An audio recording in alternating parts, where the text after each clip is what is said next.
स्वागत है बच्चों आपका। तो आज मैं आपको SA2 का सेकंड सेशन करवाने जा रहा हूं। तो देखिए आपको इस तरह के प्रश्न पेपर में आते हैं। जैसे प्रश्न एक है, सही विकल्प चुनें, चूज द करेक्ट ऑप्शन। क 5/4 का प्रतिशत रूप होगा। Percentage of 5/4 will be A 25%, B 125%, C 75% and D 100%। तो देखिए इसका प्रतिशत रूप क्या होगा। तो जैसे हम रफ में करें हल, तो देखिए 5/4 का प्रतिशत रूप 5/4, इसको हमने प्रतिशत में बदलना है। तो क्या करेंगे हम, गुणा 100 से हम इसको गुणा करते हैं। ठीक है, अब आप इसको काटेंगे। देखिए नीचे वाले से ऊपर वाले को हम काट सकते हैं। जैसे 4 है, 4 से हम 100 को काट सकते हैं। तो देखिए 4 एकम 4, 4 दूने 8, 9 10, 2 बच गया 20, 4 पंजे 20, ये हो गया 25। तो हमारे पास बच गया देखो 5 गुणा 25, यानी कि 25 गुणा 5 करेंगे तो देखिए कितना आ जाएगा। 25 गुणा 5, 5 पंजे 25, 5 दूना 10, 2 12।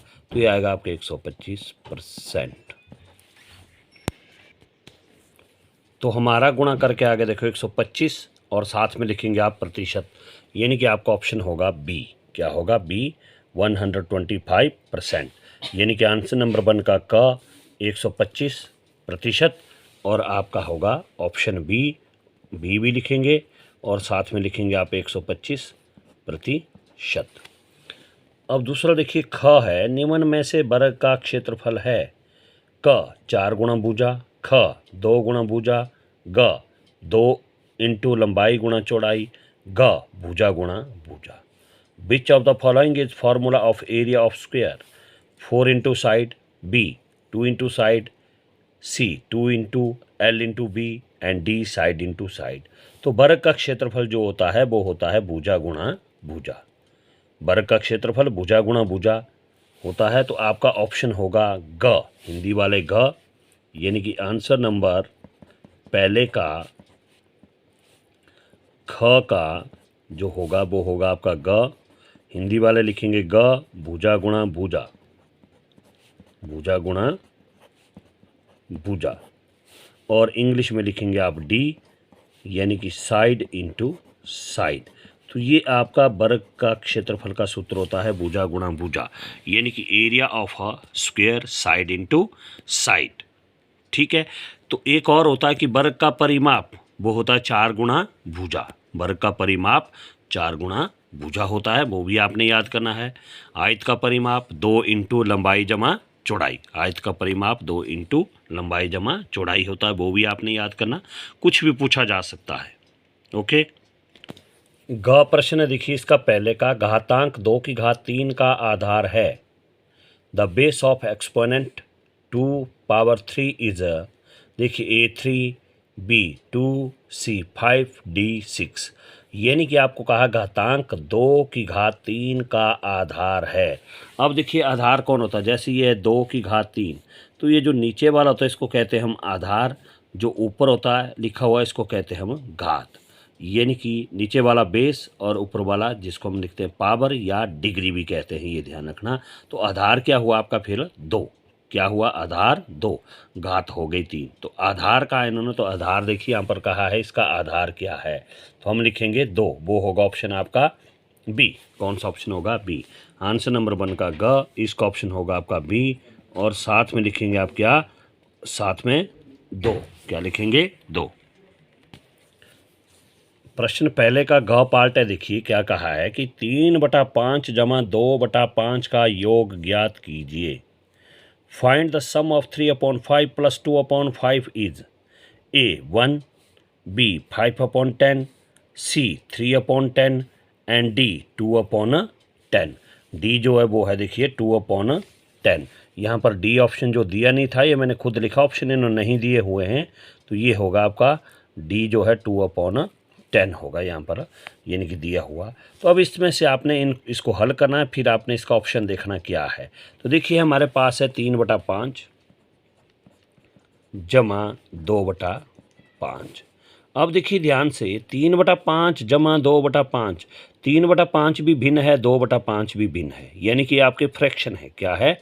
फ्रैक्शन है या रेशनल नंबर है। ठीक है। अब जब ये भिन्नों के बीच में जमा और माइनस आता है तो इसको हल करने के लिए सबसे पहले आप हरों का लघुत्तम निकालते हैं। देखिए यहाँ पर हर 5 है, इसका हर भी 5 है।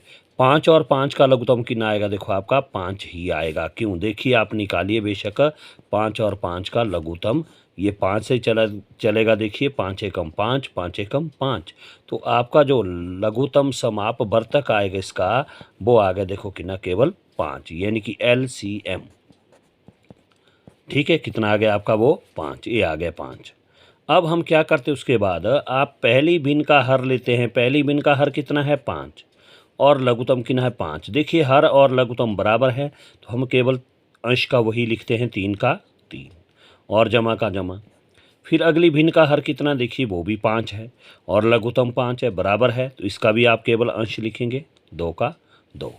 अब देखिए 3 जमा 2, देखिए 3 भी आपका जमा का, 2 भी आपका जमा का, 3 जमा 2 5, तो ये आ गया आपका 5/5। तो 5 से 5 काटिए, 5 एकम 5, 5 एकम 5, तो हमारे पास आ गया देखिए क्या? 1। तो इसलिए हमारा जो 1/1 आया तो हम सिर्फ 1 लिखेंगे, हर में 1 लिखने की ज़रूरत नहीं होती है। तो आपका ऑप्शन होगा ए। क्या होगा? ए, और साथ में लिखेंगे आप 1। क्या लिखेंगे? 1। ओके। प्रश्न 1 का अंगा पार्ट है। देखिए त्रिविमीय आकृति है या छांटिए, त्रिविमीय आकृति छांटिए। Choose the 3 dimensional figure. A आपका सर्कल है यानी कि वृत्त है। बी ये आपकी रेक्टेंगल है यानी कि आयत है। सी ये आपकी एक किस्म की गेंद है जिसको हम स्फेयर कहते हैं। ठीक है। डी आपकी एक त्रिभुज है, तो ये आपकी ट्रायंगल है। तो इसमें जो त्रिविमीय आकृति जो होती है वो होगी आपकी गेंद होगी, शंकु होगा, बेलन होगा, घन होगा, घनाभ होगा, ये सारी जो आएगी किस में आएगी, और प्रिज्म वो भी आपका त्रिविमीय आकृति में आएगा। और बाकी जो है आपका वृत्त, वर्ग, आयत, त्रिभुज, ये सारी जो आती है आपकी आती द्विविमीय आकृति में। किस में आती है? द्विविमीय। ठीक है, जिनको हम कहेंगे ये त्रिविमीय। देखिए कितनी होगी आपकी, ये 3 डायमेंशनल फिगर है। जो आपका ये रेक्टेंगल है ये 2 डायमेंशनल है, और रेक्टेंगल आपका 2 डायमेंशनल हुआ, स्क्वायर आपका 2 डायमेंशनल हुआ, ट्रायंगल 2 डायमेंशनल, सर्कल 2 डायमेंशनल। लेकिन ये जो स्फेयर है यानी कि जो आपका ये गेंद है, गोला है, वो आपका क्या होगा? त्रिविमीय आकृति। तो आपका ऑप्शन होगा सी। त्रिविमीय आकृति जो है सी है। और साथ में आप इसको ऑप्शन को भी बनाएंगे, जो आपका है इस तरह से बना लिए गोल, फिर आप इस तरह से दर्शा सकते हैं कि ये आपकी एक किस्म की गेंद है। तो आपका ऑप्शन ये होगा। ओके। अब च देखिए इसी का पहले का, यदि किसी घातांक के गुणनफल में आधार समान हो तो घातें होगी। क बराबर, ख असमान, ग योग, घ गुणा। If the base of any exponent in the multiplication is equal then power will be. If the base of an exponent in multiplication is equal, then powers will be equal, unequal, summed and multiplied. तो क्या होगा? देखिए जब जैसे आपके पास मान लो ये आपके a की घात m है, और इन्होंने कहा देखिए गुणनफल हो a की घात n हो। ये कहा देखिए गुणनफल में आधार समान हो। आधार मतलब ए आगे नीचे वाला देखिए आधार ये समान है, इसका आधार भी समान है। तो और गुणा है तो घातें क्या होती है आपकी? प्लस होती है, जमा होती है। ए बराबर आधार है तो एक बारी में ही लिखेंगे, और घातें क्या होगी आपकी? जमा। ए की घात m जमा n। तो इसलिए आपका जो उत्तर होगा वो होगा ग। क्या होगा? ग। जब आपके पास घातांक के गुणनफल में आधार समान होते हैं तो घातें जो आपकी योग होती है। क्या होती है? योग। तो आपका ऑप्शन होगा ग। क्या होगा? उनका घातों का योग होगा। क्या होगा? योग। और इंग्लिश में लिखना तो सी समड। क्या होगा? सी समड कहा इन्होंने, असली में तो सम होना था, लेकिन चलो समड लिखा तो आप समड भी लिख सकते हैं। ओके। अब पहले का 6 भाग है। देखिए कि घन में फलकों की संख्या है number of faces in a cube are A 5, B 6, C 4, D 8। यानी कि घन में फलकों की संख्या 5, 6, 4, 8 कितनी होती है? घन में जो है फलकों की संख्या 6 होती है। कितनी होती है? 6। घनाभ में भी 6 होती है। तो घन और घनाभ में फलकों की संख्या 6 होती है। तो इसका जो ऑप्शन होगा वो होगा बी। क्या होगा? बी। और साथ में लिखेंगे आप क्या? 6। घन में फलकों की संख्या 6 होती है। ओके, उसके बाद अगला प्रश्न देखिए। क्या लिखा है कि 5 की घात 4 का मान क्या होगा? What is the value of 5 power 4? A 625, B 5, C 25 और डी 0। 5 की घात 4। तो देखिए 5 की घात 4, 5 की घात 4 का मतलब क्या है आपका? कि 5 की घात 4 का मतलब है कि 5 को 4 बारी गुणा। क्या होगा? 5 को 4 बारी गुणा। ठीक है, तो हम क्या करेंगे? 5 को 4 बारी गुणा करेंगे। जैसे 5 की घात 4, तो इसका मतलब क्या? हम लिखेंगे 5 की घात 4। इसका मतलब क्या है कि 5 गुणा 5 गुणा 5 गुणा 5, 5 को 4 बारी गुणा। अब आप इनको गुणा करेंगे। देखिए 5 गुणा 5, 5 पंजे 25। एक 2 टाइम हुआ, अब तीसरा ले लो। अब इसको भी करिए गुणा। देखिए 5 पंजे 25, हासिल 2, 5 दूना 10 तो 12। देखो 3 टाइम हो गया 5 गुणा, अब एक 5 और बच गया, करिए इसको गुणा। 5 पंजे 25, 5 दूना 10 तो 12, पंजे कम पंजे 6, तो यह आया 625। तो आपका ऑप्शन देखिए कौन सा है? वो है ए। क्या है? ए। तो आप लिखेंगे आंसर नंबर पहले का ज, और आप लिखेंगे ए, और साथ में लिखेंगे आप 625। तो ये आपका आंसर होगा। पहले का झ देखिए, यदि क्रय मूल्य लेस देन विक्रय मूल्य, यदि क्रय मूल्य लेस देन विक्रय मूल्य, यानी कि क्रय मूल्य कम है विक्रय मूल्य से, तो किस स्थिति में लाभ होगा? कहने का मतलब क्रय मूल्य कम है, विक्रय मूल्य ज़्यादा है। देखिए ये आपके पास लेस देन का साइन है, जहाँ पर ये बंद हुआ है ये लेस देन का है, कम है, यानी कि क्रय मूल्य कम है, विक्रय मूल्य ज़्यादा है। ये जैसे खुला है, जिस साइड मुंह खुला इसका वो ज़्यादा है, यानी कि विक्रय मूल्य ज़्यादा है, क्रय मूल्य कम है। तो उस स्थिति में क्या होता है? वो उसमें होता है आपको लाभ। क्या होता है? लाभ। तो देखिए सूत्र लिखा गया है नीचे कि क क्रय मूल्य माइनस विक्रय मूल्य, बोला है कि लाभ। फिर ख क्रय मूल्य जमा विक्रय मूल्य है। ग विक्रय मूल्य माइनस क्रय मूल्य। घ वो कहा है आपका विक्रय मूल्य गुणा क्रय मूल्य। तो देखिए ये सूत्र जो है ये आपका कहा है कि क्रय मूल्य लेस देन विक्रय मूल्य, यानी कि क्रय मूल्य कम है विक्रय मूल्य से, तो कहा है कि लाभ होगा। तो लाभ का सूत्र देखिए क्या होता है? लाभ बराबर है, क्या होता है फिर? लाभ बराबर है वो होता है विक्रय मूल्य माइनस क्रय मूल्य। ठीक है, तो ये है इसका सूत्र। कौन सा है वो है ग, लाभ बराबर है विक्रय मूल्य माइनस क्रय मूल्य। तो आपका होगा ऑप्शन ख। क्या होगा? ख। और साथ में लिखेंगे आप विक्रय मूल्य माइनस क्रय मूल्य। ये होगा आपका लाभ का सूत्र। हानि का सूत्र क्या है? वो होगा क्रय मूल्य माइनस विक्रय मूल्य। हानि का सूत्र क्रय मूल्य माइनस विक्रय मूल्य। इंग्लिश में if CP less than SP, cost price बोलता है less than selling price, then in which condition there will be profit. लाभ कब होगा उसको? वो होगा SP minus CP, selling price minus cost price. Okay, तो इंग्लिश में लिखेंगे आप C, SP माइनस CP। आपका ऑप्शन होगा, हिंदी वालों को होगा ग ऑप्शन। क्या होगा? ग। हिंदी वाले लिखेंगे ग ऑप्शन। क्या लिखेंगे? ग। ये ऑप्शन होगा आपका ग भाई, हिंदी वालों का होगा ग ऑप्शन। ग है देखिए विक्रय मूल्य माइनस क्रय मूल्य। ग ऑप्शन आपका विक्रय मूल्य माइनस क्रय मूल्य। ये लाभ का सूत्र है विक्रय मूल्य माइनस क्रय मूल्य, तो वो कौन सा है? वो है ग, विक्रय मूल्य माइनस क्रय मूल्य। तो ये होगा ग, विक्रय मूल्य माइनस क्रय मूल्य। और हिंदी में होगा C, SP माइनस CP, यानी कि selling price minus cost price. तो वो होगा इंग्लिश में C, वो लिखेंगे आप SP माइनस CP। तो ये आपका प्रॉफिट का फॉर्मूला है। यहाँ देखिए क्या बोला है, 1 मीटर में कितने सेंटीमीटर होते हैं? How many centimetres will be there in 1 metre, यानी कि 1 मीटर में कितने सेंटीमीटर होते हैं? वो सिंपल सा फॉर्मूला है।